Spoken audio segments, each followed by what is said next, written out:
Good morning, everybody. I appreciate everybody that's in this room right now. I wanted to first say that I am the CEO of ConcertIDC, and I really debated what I was going to wear today because I was like, I'm going to be cool and hip, and I wear jeans and my Jordans. And then then Rashawn Williams stood up and said that what he said yesterday about dressing like Robert Smith, and I've always been told to dress for the position you want. So since I want to be on Shark Tank someday, that's why I dress like this. So I want to start by introducing our company. Bridging the Distance, Leading Effective Distributed Dev Teams is what we're going to talk about today. I am not technical in any form or fashion, but I have been in technology since 1998. I've been a project manager, I've been a chief operating officer, I have been a product manager, I have been a business analyst, and I'm the CEO now of a software development team. ConcertIDC, we build custom software, meaning we build software for other people. Mostly people that are building software either for their own enterprises, for productivity, or B2B, like we'll help health tech companies build their software. And so I wanted to kind of set the stage of why I'm qualified to give this talk, because a lot of times I'll go to a talk and be like, I don't think that person's qualified to talk about this. So a little bit about our company. We're headquartered here in Birmingham, Alabama. We also, when the clicker works, have an office in Nashville, Tennessee. Just opened that last year. We have offices in Chennai, India, and Namakkal, India, the velour office. And so that's pretty distributed, right? We also have our clients: Montana, Alabama, Tennessee, Georgia, Mississippi, California, Louisiana. So getting the picture, right? Every time zone in the US. Now let's talk about international. We have Mexico, we have India, we have Oman, we have Australia, we have United Kingdom, we have UAE and Oman, or UAE, Saudi Arabia, Thailand, and that's it. So we have a pretty distributed group of teams that we have to keep productive all of the time. But distribution, right, being distributed isn't just about locations. It's not just about time zones. It's not just about culture. It's not just about language. It's also about mindsets and functions. So I've seen super functional teams with developers in India, a client in Mexico, a product manager here in Alabama, a BA in Tennessee. Very functional, work great. And I've seen very dysfunctional teams where everybody's working from their home office right here in Birmingham, Alabama. So it's about mindset and functions as much as it's about where is the geography. Now, it's gotten so much more complex since COVID as well. So I wanted to do a little research on this, but 80% of dev teams are distributed today. Before COVID, it was 19%. Now, maybe that trend will come back down a little bit as we see the Googles and the AWSs and the Amazons and all the big guys, the Tech Mahindras and all those say, hey, you got to come back into the office. But I don't think it's going to come down that much. I think we're going to stay in the distributed world that we're in. So we have to figure out how to work in that distributed world. The other thing that makes this so complex, so when I started in software development in 1998, there were, 4 enterprise collaboration tools, right? Now there are this many categories of collaboration tools that can be used and probably are used on every software project that we are leading and doing. Whether it's documentation, code review, pair programming, project, all of it, right? So 1998, flash forward a lot of years to 2025, and this is what the collaboration tools look like. That's what the actual collaboration tools look like. And this was just me sitting down going, what tools do we as a company use on our projects? Whether it's because we have a set that we say for our clients, but then our clients maybe they already have a development environment and they want to use these. 43 because I've left Loom off of my slide and I want to included Loom as a tool, right? So when you look at that and you look at How freaking complex. So how do you know whether you're supposed to use Slack for this message or Teams for this message when both are in environment, right? How do you know when you need to use Confluence versus Google Docs? It's really, the landscape is so complex and so convoluted today. And the answer to how do you know what tool you should use is, it doesn't matter. It doesn't matter if you do everything in Google Docs. It doesn't matter if you do everything in Jira.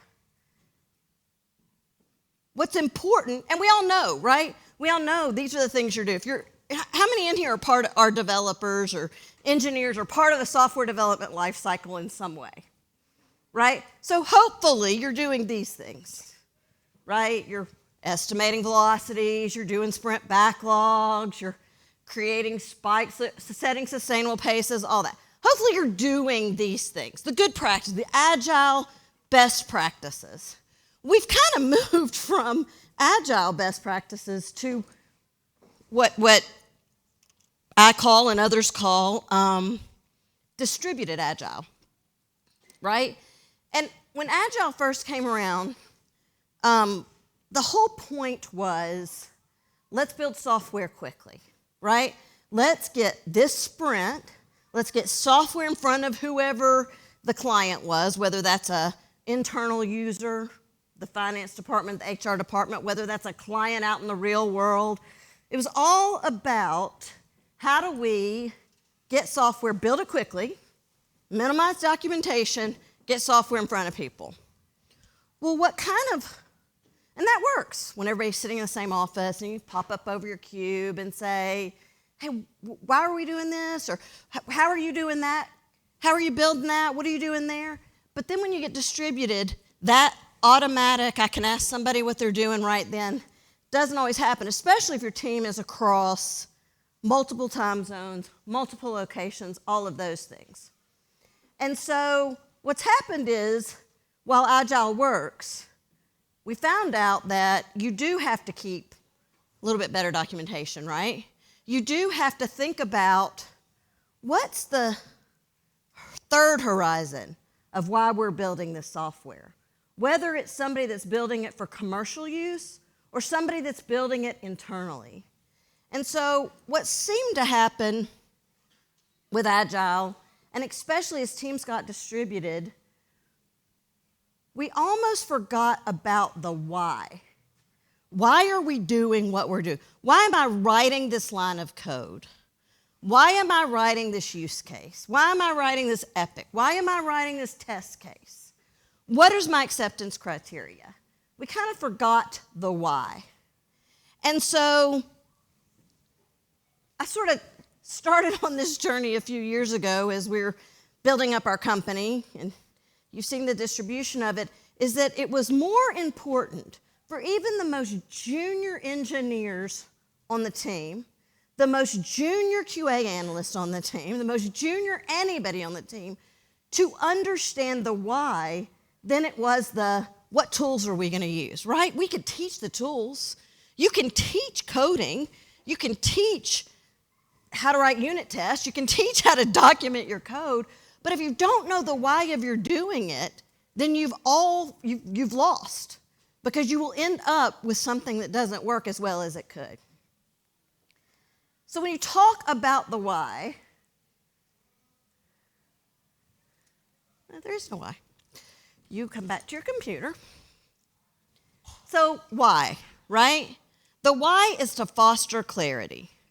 And this is how we think about everything we do on our projects, is that we want to foster clarity for every single person on the team as well as our clients.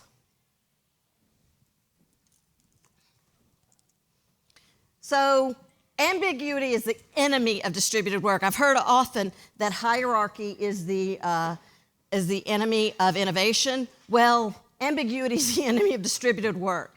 You have to define what success looks like. How many in here are leading a development team right now today? Does everybody on your team know what success looks like? Right? I have to ask that all the time. Does the most junior developer on my team in Chennai, India know what success is for a community bank in Amarillo, Texas? Unless I tell them, they don't. You can't assume a shared understanding.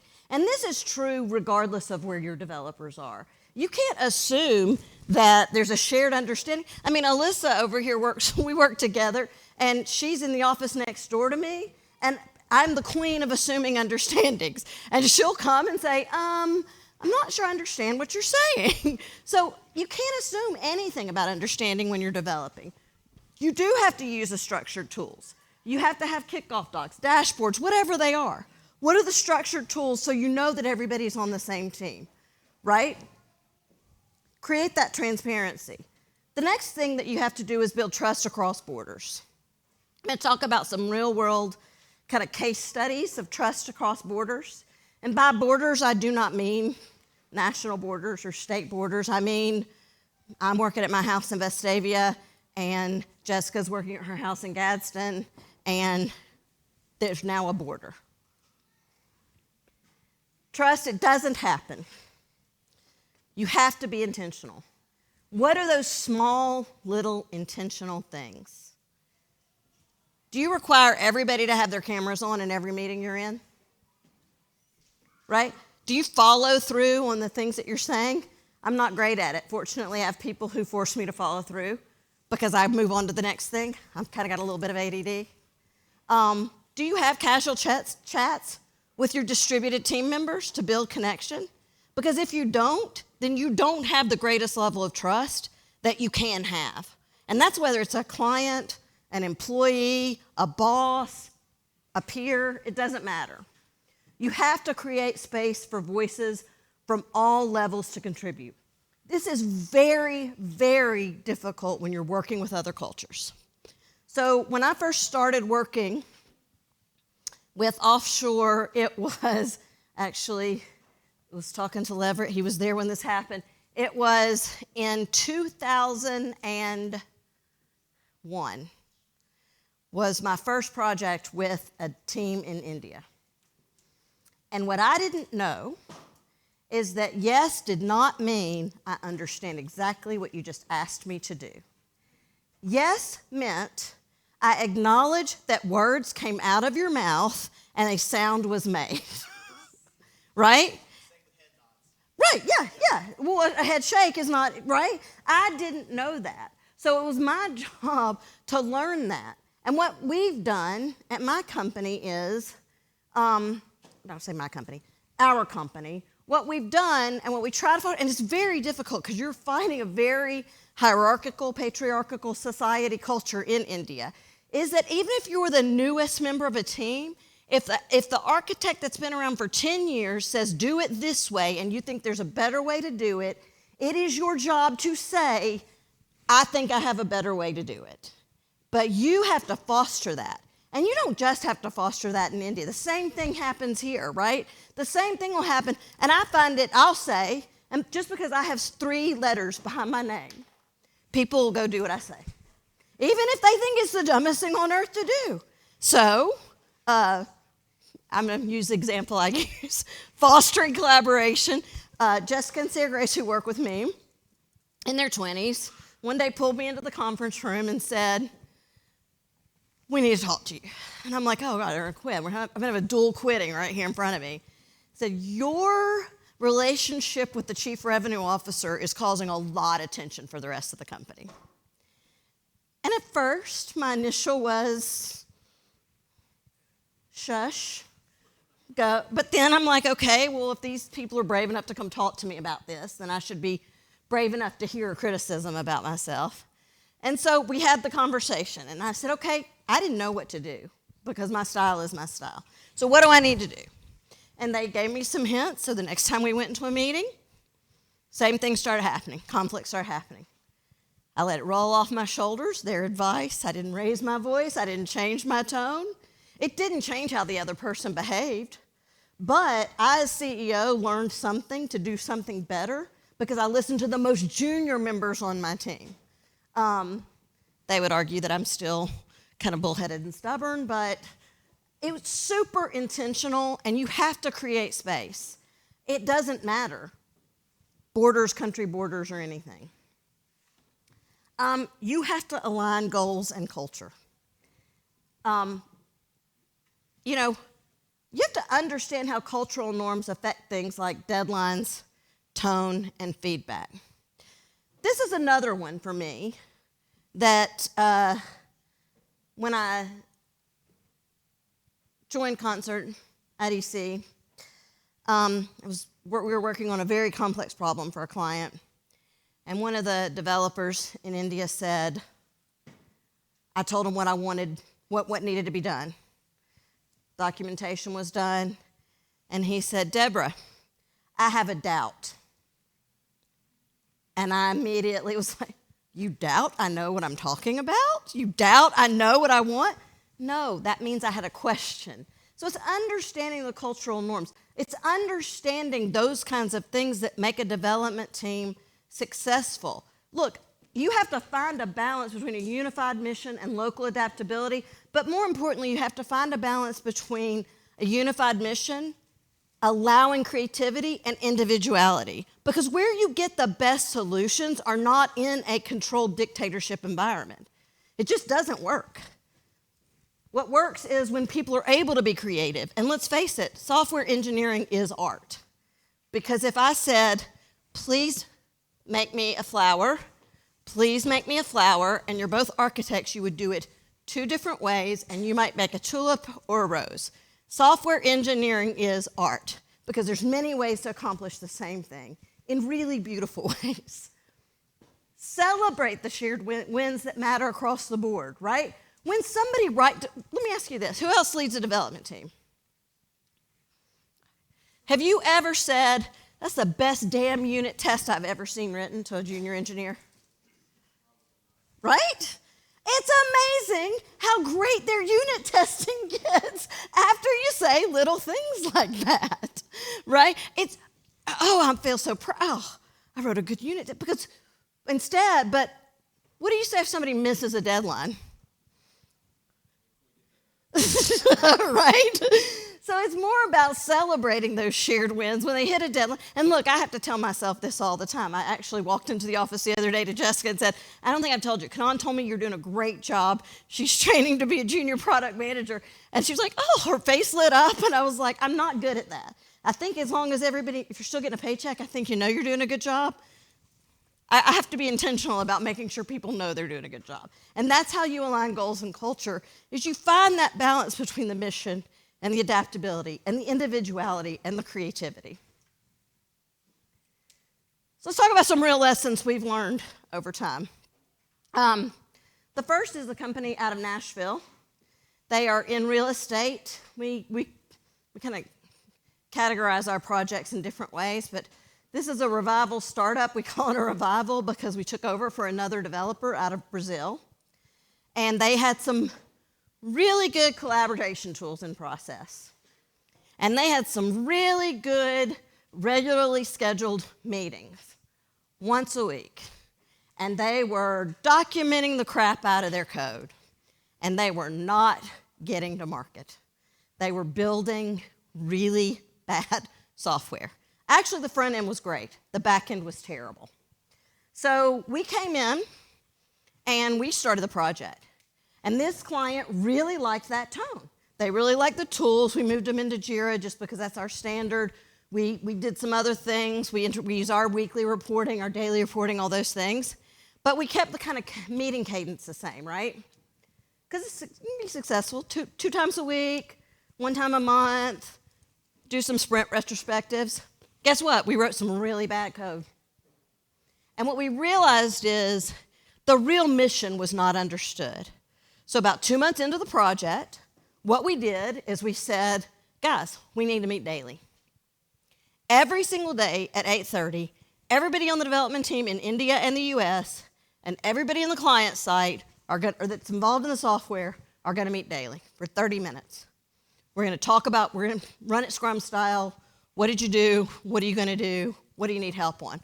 30 minutes is long for a Scrum meeting, I know, but they actually in the beginning ran 30, 45 minutes. Well, that meeting is still going on today. it lasts maybe 10 minutes at the most, unless we do a production push, which we do every 2 weeks with sprints, and then it may last 20 minutes. But the point being is that connections started happening. Instead of just the architect and just the project manager talking on calls, because now the junior engineers are comfortable with the client, they're talking directly to the client. They're talking directly to whether it's clients for us because we're a software services company, but they're talking directly to the HR person. They're talking directly to whomever they're building the software for. And there's a comfortability and trust has been built. And so now when something goes wrong, it's not a big explosion, right? It's oh gosh, we're all in this together. How do we solve it? And we were using great practices, but we were building shitty software. Excuse my language if I offended anybody. Oops.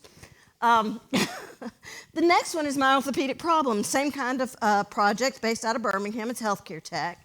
We took it over from another developer, not because that developer had not done a good job, but because it was a kind of a single guy had built it, and they needed more resources. They got investment. We're going to market, so they needed a new development team. And we were going along, and we were doing great. And we knew there were not people that knew how to build software. This was a doctor, right? Smart guy, but never built software before. And worse than it being a doctor as a client, it was his son that had never built software that was the champion for our project. So we went along, and we did pretty good. And we put in some of those practices we knew were good, and we did all that. Well, they ran out of their first round of investment, so we paused for about 8 months. They went about going about getting money. They got money. They came back, but with that round, they hired a CTO.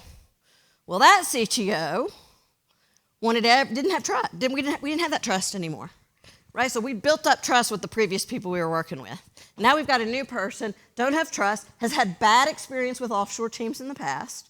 So this CTO doesn't have the same trust. So we have to look and go, how do we foster clarity and build trust in this new environment with this new player that's come along? And so he said, I want for 4 hours every morning, because although the developers are in India, they work at least 8 to noon every day, our time. I want everybody on a Zoom call every single day. I want to see that people are actually working. Little intrusive, but we had to build trust. We had to make sure he knew, foster clarity, and had to know that we had to overcome what he had experience from other teams that were delivering from other countries, not just India, other countries. Can always be an issue.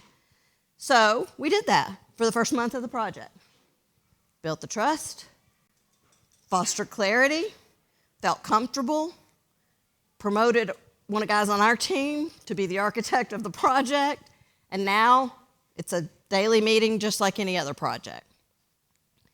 But it takes being creative, and it takes being flexible, and it takes using whatever the right set of those tools, and it takes creating the right process for the right project, for the right client, for the right time to actually successfully build software. And that's why I think this term of distributed agile has come about. Because back before COVID, and everybody's sitting together, agile worked.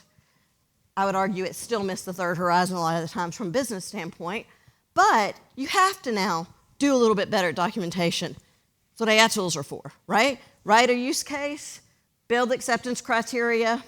That's where we should be using those tools in software development. I don't think it's ready to write a code. There's a reason no enterprise solution's been written with AI yet. But we got to leverage those technologies to get better at what we do and all of those things. So being flexible, building that trust, building that clarity.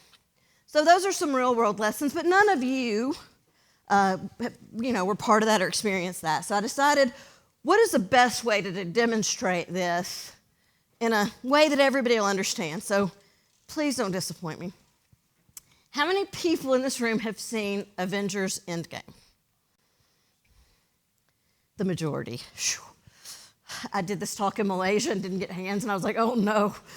So, This is, without a doubt, the most dysfunctional distributed team in the history of teams. You have gods, and you have aliens, and you have raccoons that have been scientifically modified, and you have Ant-Man. I mean, the most dysfunctional. And guess what? Every single one. So let's compare this to a development team. You have a chief architect. So this team has a chief architect, right? Oh no, because they all think they're the chief architect. They all think they know better than everybody else. They all have huge egos. Talk about distributed. We're talking about the time-space continuum. It is the most dysfunctional team in history. However, and they were really unsuccessful. If you look at Infinity War, that kind of failed miserably, right? And we're working together, we're the Avengers, best superheroes in the world. Blip, right? Then Endgame comes along, and what happens? They start using design thinking. I have a whole talk about design thinking and going back in time. Anybody wants to hear it? But now they reiterated on how they were going to get back and get things, starting with Hawkeye getting the baseball glove. But they all started working together, and they all put their egos aside and said each person is good at one thing, right? And so they started following the practices of distributed agile, all of those best practices. So we're going to see it in action.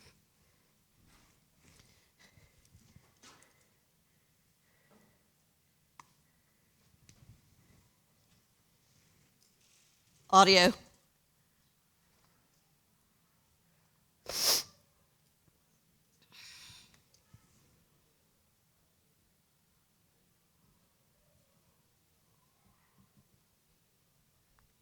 Ready?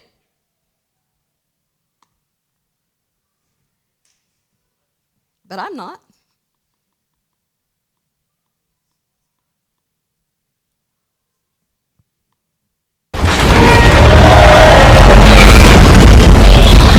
I don't know how you're gonna get us through all of that.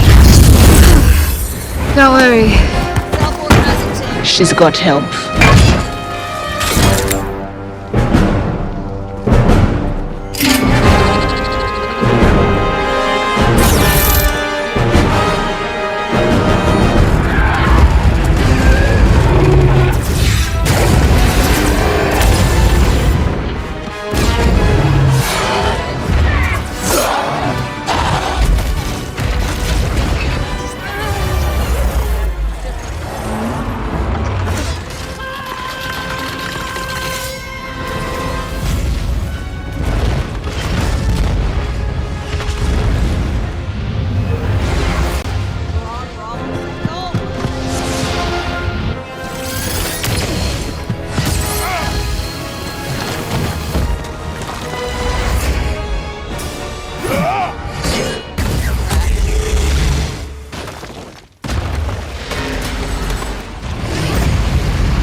So I know I'm kind of a nerd, but I walked out of this movie, and my daughter is over there and will tell you that I immediately was like, oh my gosh, this is how bad software development teams work. And look, they really solve a problem in a way they were not trying to solve it. And they had that conversation and they got connected. And it was only when there was clarity that they had the same mission, right? Remember the first movie? Not clarity, blip, half the world gone.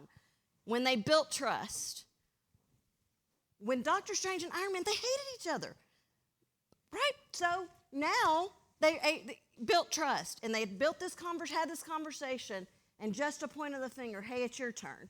And he solved the problem in a way nobody expected him to solve it. And that's what happens when you're in successful collaborative teams. So I wanted to play that movie because it's my all-time favorite movie because I'm a dork. But end this with 3 questions that practically you can take back and use with your team. And it's going to seem super simple and like I'm talking to kindergartners, but this is how I have to talk to myself because I think I'm so smart and successful, right? 3 questions. Does everyone on the team know what success looks like? Just ask everybody you're working with. Do they know what success likes? Make sure that's aligned. Are we building trust or just transacting? Am I just going into Jira and signing you tickets? Or have I built trust so that you know you can talk to me, we can work together to try to help you solve problems? What cultural assumptions might be getting in the way, right? What have you assumed about somebody, or what have they assumed about you that are getting in the way of successful collaboration? Ask those simple questions. Answer those simple questions, and you'll build a more collaborative, cohesive development team. 2 habits. Always clarify expectations. My team is calling me a complete hypocrite right now because I'm not great at this. But I know I need to do it, and I talk to myself about it all the time. Always clarify expectations. Schedule a check-in that's just about connection. I am not calling to see if you got your code written. I am not calling to see if you tested the sprint. I am calling to see, how are you? I'm calling to tell you did a good job. Let's go to lunch and not talk about the project. Let's go grab a beer, a cup of coffee. Make sure you are connecting with your team. And stop assuming silence means agreement. Because silence very rarely means agreement. Silence usually means, I don't know what you're talking about. I also want to talk about this thing called leadership. Leadership is not about control or power, it's about connection. And the leadership industry sells fiction that it's a science. It is not. Because dealing with human beings is never going to be a science. It is a swamp of academic jargon and self-congratulatory case studies. The attempt to apply scientific method to the art of power is a fool's errand. Leadership is about connection and not control. And I try to tell myself that every day because it really, really does make a difference in where you'll grow, where your team will grow, and the success you'll have on your projects and in your life. Thank you for listening to me. I know I'm a little over. If anybody has any questions, I'm happy to answer them. And if you don't have any questions, that's cool too. It's not tough stuff to grasp. I think we're good. Thank you, everybody. I really appreciate it. Thank you for letting me talk.